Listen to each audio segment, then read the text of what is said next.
Everybody is in the room. Mr. McGuire is back. So I'm going to call this meeting to order as the County Board Organizational Meeting, the 5th of December, 2016 at 6:30 p.m. And who is doing the swearing in, please? Sasha, thank you. Would you step forward and swear in all of our new members? Sure. Appreciate that. They're going to go ahead, Rick wants them to stand up behind, or up here, basically in front of you, that way the public can see. Yes, that's exactly correct. And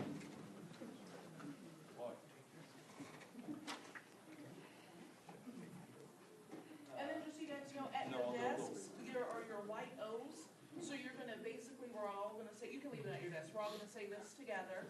Then you're going to, when you're back at your desk, you're going to sign your white oath. I get that, and then you get to keep the cream notice of your election. You can just file in there. Yeah, Diane.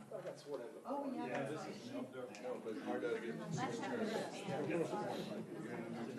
We're elected, even though you're already on, you're re-elected, so you get the. Microphone, so that. Okay.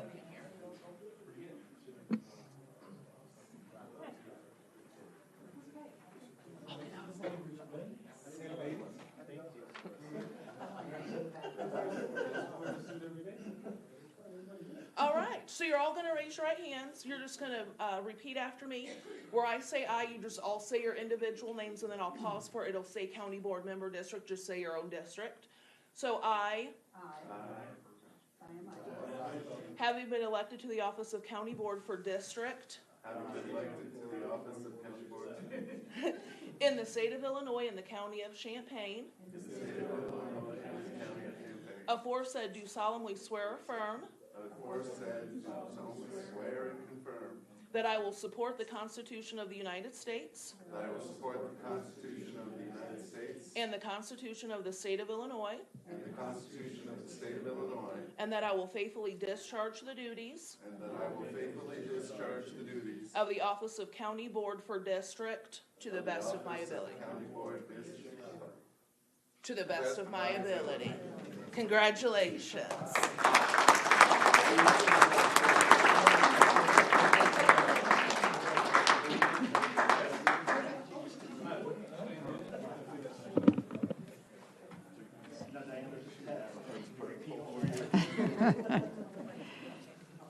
Sasha, thank you very much. You got to do the handshake too. Great job. There's a secret handshake. Secret handshake. Welcome to our new members in particular, and those who were reelected to their positions. Now that we have you sworn in, we'll do roll call. And just remind you, I'll need your white oaths back just sometime before the end of the evening. Alex. Present. Anderson. Here. Clemens. Here. Coert. Present. Esri. Here. Harper. Here. Harrison. Here. Hartke. Here. Heiser. Here. Jay. King. Here. Maxwell. Here. McGuire. Here. Michaels. Here. Mitchell. Here. Patterson. Here. Petrie. Present. Rector. Here. Rosales. Here. Summers. Here. Tinsley. Weibel. Thank you very much. I do want to introduce to everyone our parliamentarian for the evening. The gentleman to my left is Mr. Cheney. And some of you may remember that Mr. Cheney did the Robert's Rules of Order training for us. Took us a little while to get him on board. He unfortunately it was an ear issue while he was on a trip to Alaska, so it didn't happen as timely as we had originally planned, but lo and behold, he did join us, and not only did he join us and teach us, we videotaped that session as a training tool for not only our board members, but for board members that we appoint to the various boards and commissions in the county. And this is all with the approval of our state's attorney, Mr. Esri. Patsy, not the totally jump the ship, I guess, the chair, but just wondering if maybe wanted to just make a mention of using the microphones, especially for all the new board members, and how to Okay. do it. or where to Okay, wait. thank you. I appreciate that suggestion. For our new members, and also a reminder for the rest of us, be about 4 to 5 inches away from the microphone. Be sure it's on while you're talking, because that's the only way it will be recorded for television and replay. And when you are not using the microphone, do turn it off, because it's the amplification system for yourself at the desk, and if too many of them are on, it dilutes the sound. So just as a courtesy for not only the people in the audience, people who watch us at home, and ourselves. Thank you, Aaron, I appreciate that. Okay, now that I've introduced the parliamentarian for the evening, a motion for approval of the agenda, please. Mr. Mitchell, a second, please. Mr. Rosales. Okay, any changes to the agenda? All right, seeing none, all in favor say aye. Aye. Those opposed, nay. Thank you. Will the clerk please read the notice of the meeting? Notice is hereby given that an organizational meeting of the County Board, Champaign County, Illinois, will convene on December 5th, 2016 at 6:30 p.m. in the Lyle Shields Meeting Room at Brookins Administrative Center, 1776 East Washington Street, Urbana, Illinois, in said county, for the purpose of swearing in county board members and conducting official business. Thank you very much. Before we move to the selection of the chair, I do want to remind you that in our board rules is a section on how to proceed during the organization meeting. And Mr. Cheney did give me a pointer. If you have a copy of that resolution with you, it's on the second page, and it's under D, and where it says process shall start over with step one. Well, there's no step one actually there, and so his suggested correction is that we will start with section C, and that just starts repeating the process. But since there's no stated step one in the rules, that would be a way to handle that. All right, moving forward, we're going to talk about the selection of a chair. We're open for nominations, please. Mr. Alex. I nominate Pius Weibel. Thank you very much, Mr. Weibel. Do you accept that? I accept. All right, thank you. Any other nominations? Ms. Michaels. I'd like to nominate Jim McGuire. Mr. McGuire, do you accept that nomination? Yes, I do, thank you. All right, thank you, Mr. McGuire. Any other nominations? All right, seeing none, I nominate myself, and I accept that nomination. Any others? All right, we will close the nominations at this point in time, and we will hear from each of the nominees in the order in which those nominations were made. So that would be Mr. Weibel, Mr. McGuire, and then myself. Mr. Weibel. Thank you, Chair Petrie. Well, as many of you know, I've been on the county board previously from 2004 to 2012. I did not run in 2012 and reelected in 2014. During that time, I was chair from 2006 to 2012, so I do have experience in that position. I'm a longtime resident of Champaign, Urbana. Came here in 1978 to go to grad school, did not leave. Did finish grad school, though. Worked for nearly 30 years at the State Geological Survey as a career. I can say that I was PTA president, Southside Elementary School, I think when my daughter was in second grade. I was president of the McKinley Board of Foundation for 4 years in the late 90s. I was an election judge during the Clinton years. Currently, I'm a substitute teacher at Rantoul Thomasboro in Unit 4. I'm also on the chair of the CU Schools Foundation Board, so I have experience in many areas of the community. I've been actively involved in the community for many years. I see the current challenges at the county board are really the building infrastructure problems we have. The problems being that we need to repair, maintain, upgrade many of our facilities, and of course, we do not have the money.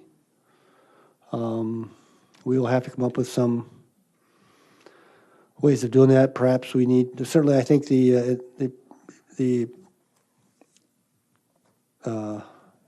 decision to have have a referendum for the sales tax increase was, I think, the list was much too big. And I think that it's actually not appropriate for us to try to do it again this spring. Although I think although the talk about the nursing home, I think that's a different subject. That certainly should be considered. We need to go back, look at that list of things we want to do, and perhaps scale that down, and perhaps some of those things we could do without monies from an increased sales tax. Of course, everything is compounded by the situation in Springfield. The things they do that may impact our ability to raise monies, which makes it harder and to work with, also makes it harder to predict, which is probably the worst thing about it. You can say the same thing with the nursing home. A lot of the problems with the nursing home are impacted by what's happening in Springfield and what may happen in Springfield, and perhaps now what may happen in Washington, D.C. So we do have a tough couple of years in front of us, maybe more than a couple, but we need to work hard, and I look forward to working with all of you to resolve at least some of those problems, hopefully a lot of them. And I thank you for your support. Thank you, Mr. Weibel. Mr. McGuire. Okay, thank you for your consideration. I've been in the community since 1980 and on the county board for the last few years. My family, both my sons and now my grandchildren are going through Champaign schools. Obviously, they just finished the school referendum, and I worked on those referendums probably 20 years ago, so I'm happy to see that those are finally done. Now that referendum probably had an impact on our corner set. I see facilities also as a major issue for this county, not only because of the facilities themselves, because of the impact on our budget in the next couple of years. If the facilities tax would have been passed, it might have taken some pressure off our general fund budgeting. Now every time we need a new roof or some changes to the buildings themselves or repairs to the buildings, it'll put more pressure on our general funds to try to accomplish those. And as we've discussed many times over the last few years and done many studies to understand those issues, when a roof needs to be replaced, the money has to come out of the budget somewhere. Obviously, has been discussed, the nursing home is an issue. The budget for the nursing home, the continuing issues there, it's facilities issues. We have millions of dollars worth of invoices that have to be paid, and a state that's not paying those bills that would help, the funds that would help us do that. Further, which was an issue in the election and an issue for the referendum, was a behavioral health center in the community. At least three of the committees that I've been involved with, the reentry program, the crisis planning committee, and community action board, which I've been working on for many years now, have a big influence on those. And if we're going to drive or help to see something really happen with those things, we can't really afford to do them, but we need somebody who's been involved with them and has been driving to see something happen to make sure that a resource center or we finally get to a point where we're really going to do something for the people with mental and behavioral health issues in this community. As we all know, it impacts our budget, whether it's at the county jail or just our community. So I would appreciate your vote for county chair, because I think I have a wide breadth of understanding and knowledge of the real major issues that we have on the county. And all of you have seen that I'm not afraid to take a vote or to listen to any and all of you, and you know my background, and you understand that I really care about your issues and what happens in this county, not just because I want a position, but I want to serve the public. So we have a tough vote to take, and I hope we continue to work together. I know we can, and we have, to do what best serves our community. Thank you. Thank you, Mr. McGuire. Now it's my turn, I guess, to remind people I've lived in the community now for 45 years. And during that time, using my urban planning background and working with my students in the Department of Urban and Regional Planning, there are 3 major accomplishments that I've been deeply involved in, which I'd like to bring to your attention. First of all, 5 of us started the Preservation and Conservation Association. That has been alive and well now for over a quarter of a century. And that's been servicing our community from many perspectives, and that's saving buildings, and if a building has to come down, saving the materials, and those materials are sold at the resale center, and that funds the continuing efforts of what is referred to as PACA. The second has to do with the Champaign County healthcare consumers. That organization came out of a graduate seminar in which I was involved. There were 8 of us in that graduate seminar. And again, that's an organization that's now existed in this community for 25 years. And the first director of that agency was Mike Doyle, and he was a classmate of mine in that graduate seminar.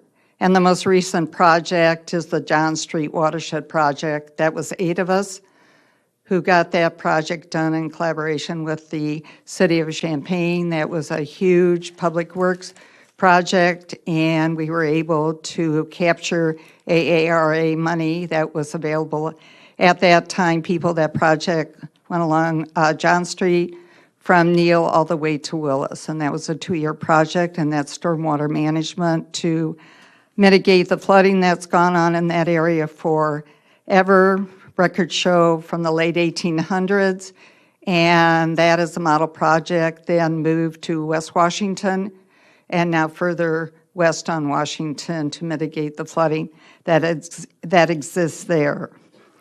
Okay, each of you have received a review of what has been accomplished our last 2 years as a county board working together, so I don't have to review those, but there are some highlights from those accomplishments and the appointments that I made at the beginning of that 2-year term.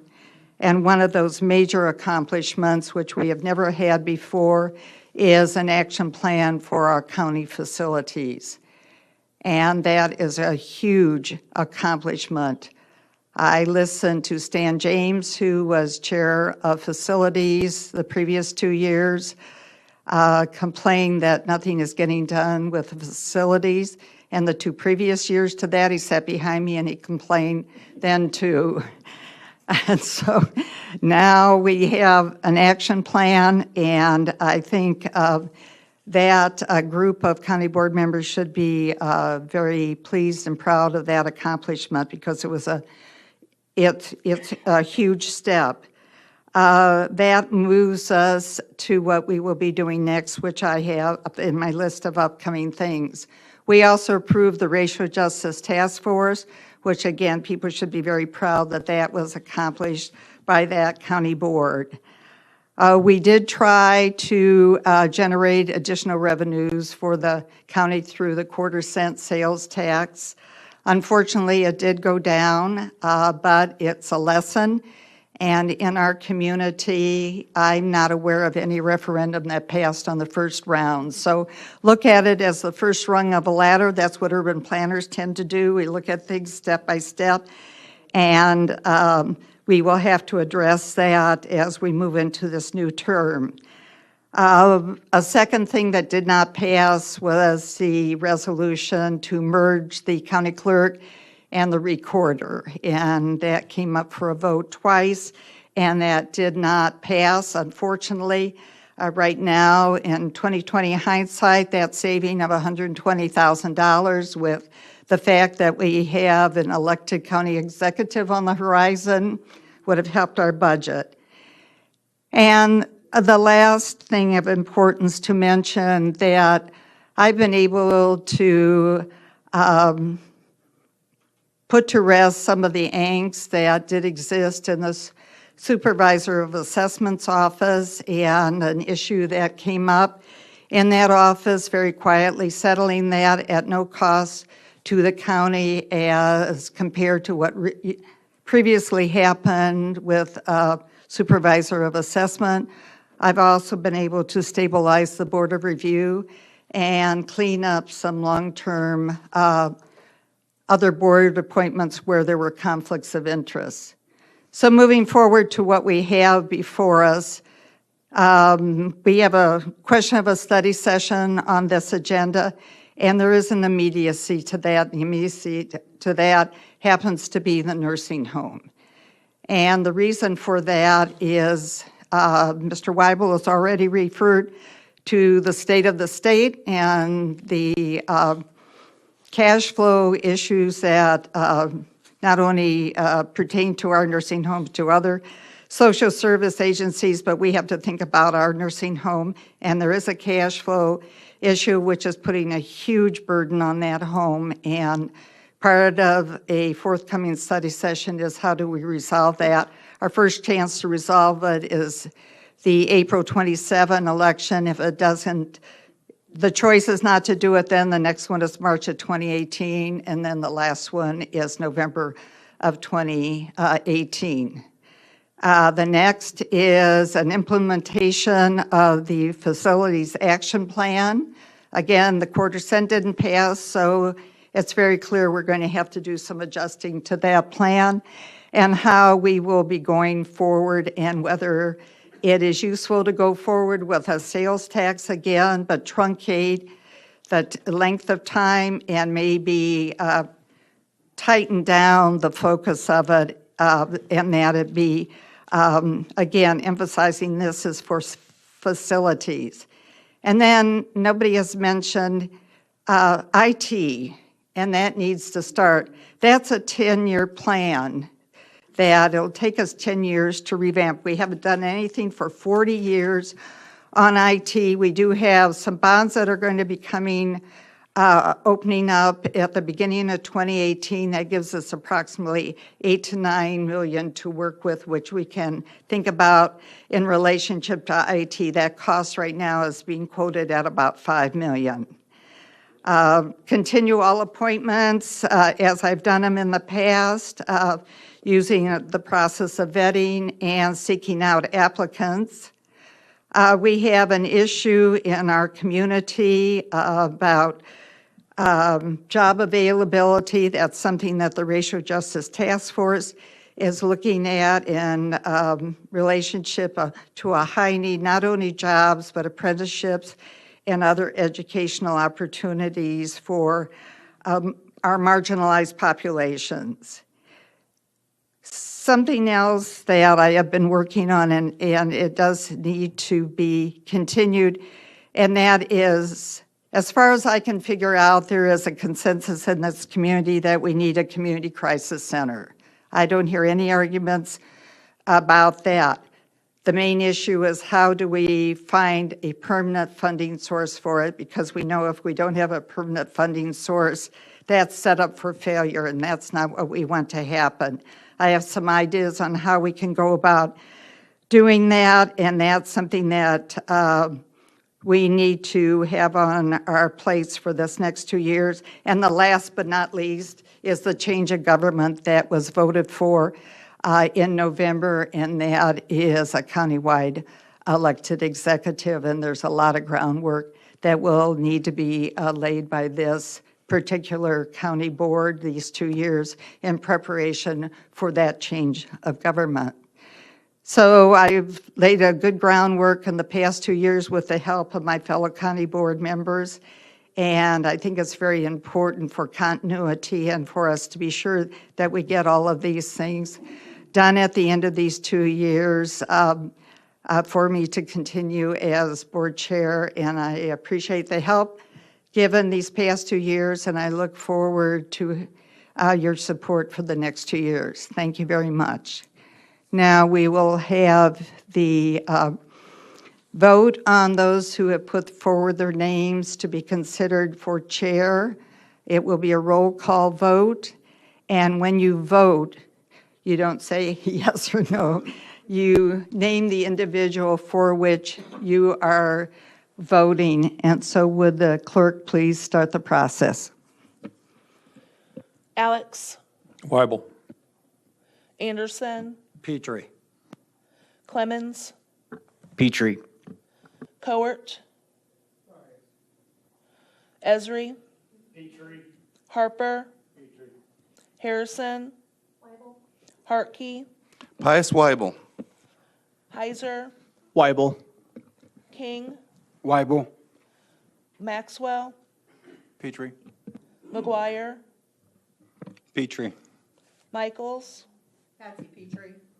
Mitchell, Patterson, Pius Weibel. Petrie, Rector, Rosales, Pius Weibel. Summers, Weibel. Tinsley, Weibel. Weibel. Weibel.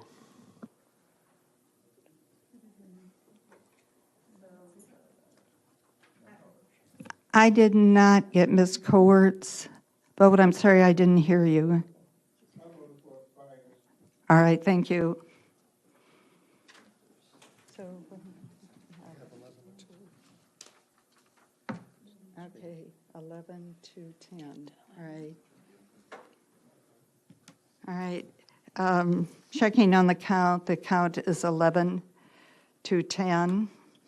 All right, and that is what we needed for this evening for the vote for chair. So, Mr. Weibel, congratulations, and would you come and please do the meeting?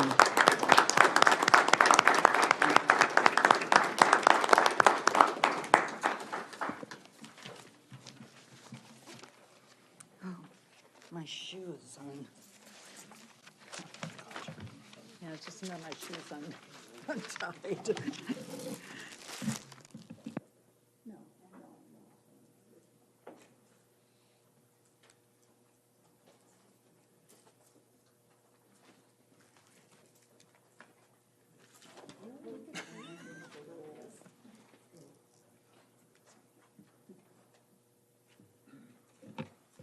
Thank you very much. I look forward to working with all of you. Obviously, we do have a lot of problems, like all of the candidates talked about, and hopefully we can all work well together doing that. I'd like to thank Ms. Petrie for her last 2 years of service. I know she worked long and hard on many of the problems we have, and she certainly has some accomplishments to certainly brag about. Okay, let's move on to nominations for Vice Chair. Mr. Hartkey. I would like to nominate Mr. Geraldo Rosales for Vice Chair of the Board. Mr. Rosales, do you accept? I accept the nomination. Mr. Maxwell.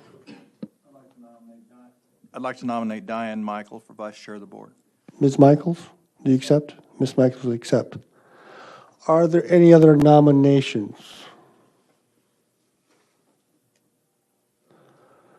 Okay, The rules don't actually say that the vice chair nominees have a chance to speak, but if there's no objection, we can do that. What does the body want to do? If there's no objection, we could just vote.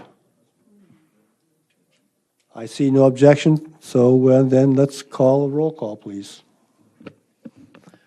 Alex? Anderson? Clemens? Coert? Esri? Michaels. Harper?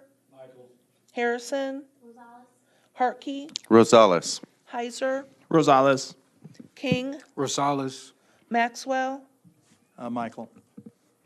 McGuire? Michaels. Michaels? Mitchell? Patterson? Rosales. Petrie? Michael, Rector? Rosales? Rosales. Summers? Rosales. Tinsley? Weibel? Rosales. I'm looking at Rick's scorekeeping, it looks like Rosales 11, oops, Rosales 11, yeah, Michael's 10. Do you have the same? Okay, thank you. Mr. Rosales, you are the vice chair. Congratulations.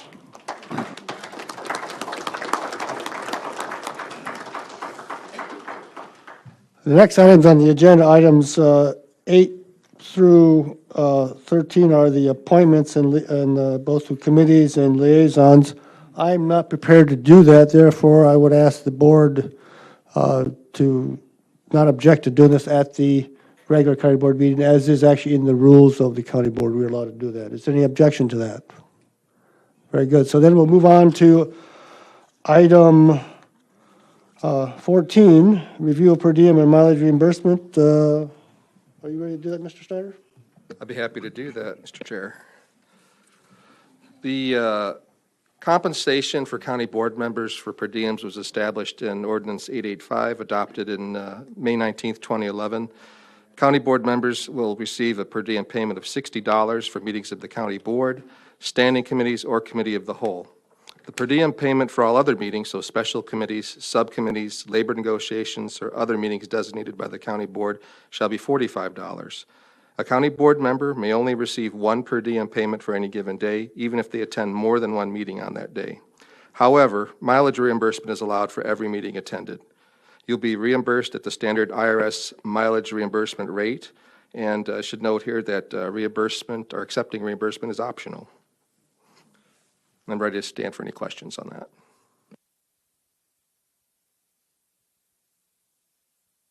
Uh, Mr. Snyder, just wondering if you might state what the current mileage is, if you know, just for knowledge out there.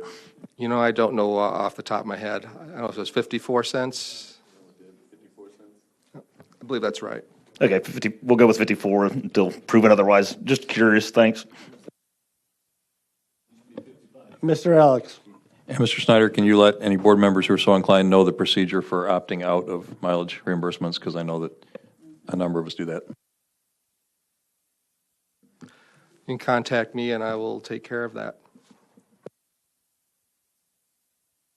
Okay, any other questions on that? One more item I forgot to mention for all county board members, if you are interested in being on any particular committee, being the chair or vice chair, or as we call them, or assistant deputy chairs, let me know. Email me, please. Also, if there's something you don't want to be on, tell me that too.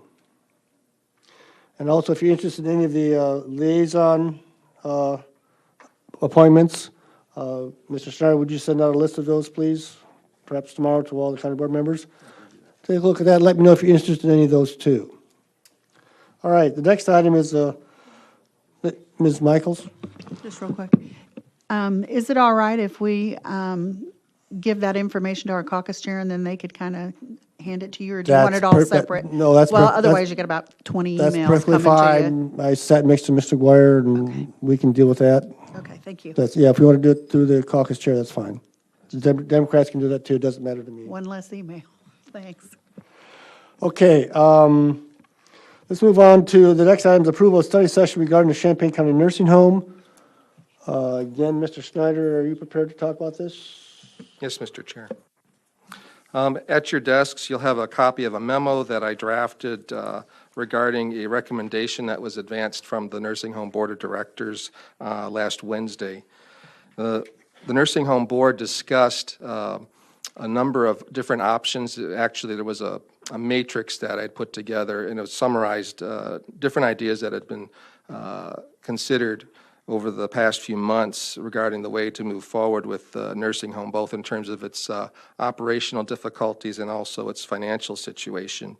And the recommendation on the financials to resolve the immediate cash issues is to pursue additional funds.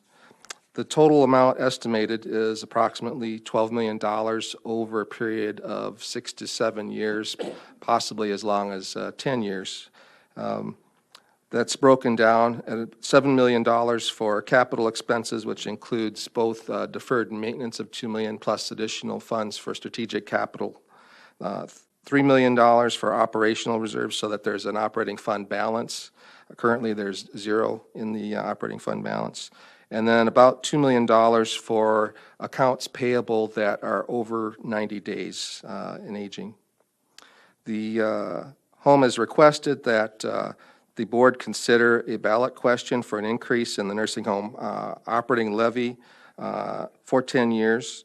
And if the consensus is not in favor of that, to request a sales tax increase for just the capital portion, or approximately $7 million over the next 12 years.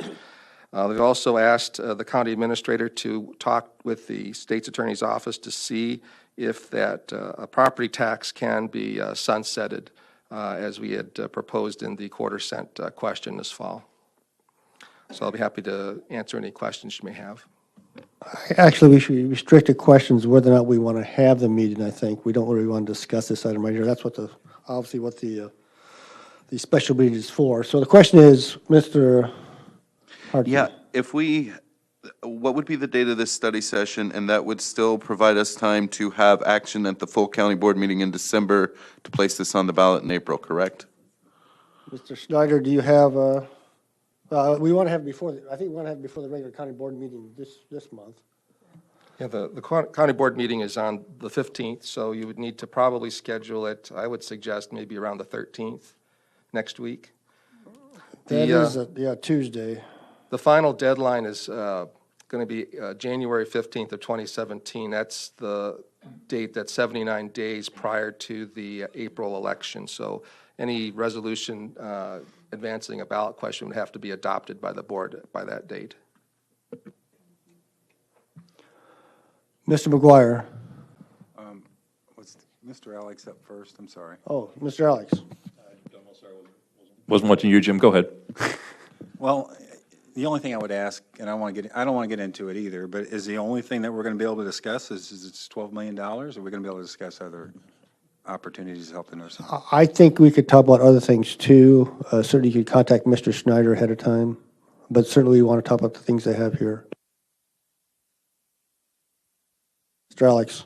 Yeah, I was going to note, just as a procedural question, we have a lot of new board members. Another option, I mean, I would incidentally be supportive of the idea of the study session, but another option that we have, if we're unable to come to a final agreement on with regard to any referenda or any action at the full December county board meeting, would be to schedule a special county board meeting, either coincident with the committee of the whole meeting in January or on another date prior to, is it January 15th? That's the deadline for referenda. Yeah. Calling a special board meeting can be done at any time. It requires 8 county board members to sign a petition to do so, and it needs to be noticed 48 hours ahead of time. So I think that's a decision that could be made at the full board meeting in December. If we have members who are not comfortable taking final action at that point, we do have the option of scheduling a special meeting sometime in January prior to the deadline for referenda items. So is there anybody against having that special meeting next week, Tuesday? Looks like We'll do it. What time do we want to start it at? It's your pleasure, I guess. Well, what time do you prefer? 7? Before sunset? You like 6:30? We'll do 6:30 on Tuesday then. And we'll properly notice that. All right. Thank you very much. Is there any other business? Any other business? Seeing none, we're adjourned. Thank you very much. 6:30.